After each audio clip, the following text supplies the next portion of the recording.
我是菲比。What's your name?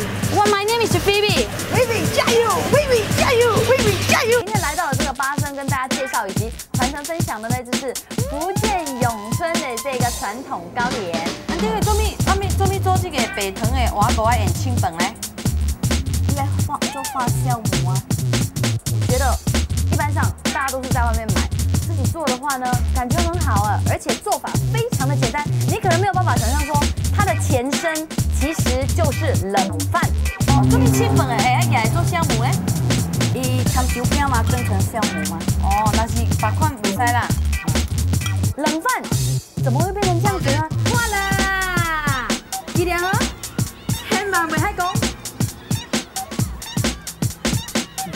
永春节后菜脯粿，永春皮叶啊，菜脯粿是比较长啦。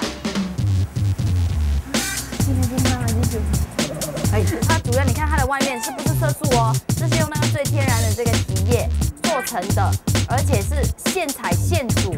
嘿，哎，这就是天然的色素哦。各位这个妈妈婆婆啊，那是会摆来做什么羹哦？你来用这个。对，那它里面到底有什么乾坤呢？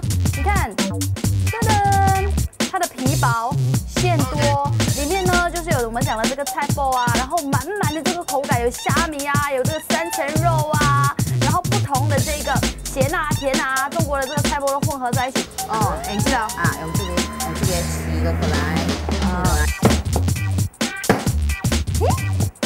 哇，我学几道菜啊！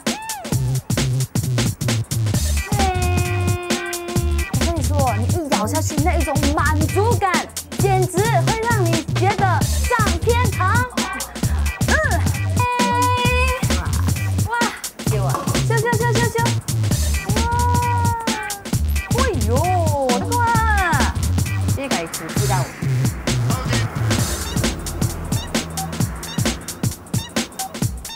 一直想要转换霸掌的那个霸糖，是不是很想吃？是很想学做？记得每逢星期天晚上9点钟，Show 欢喜台333的欢喜假爸爸。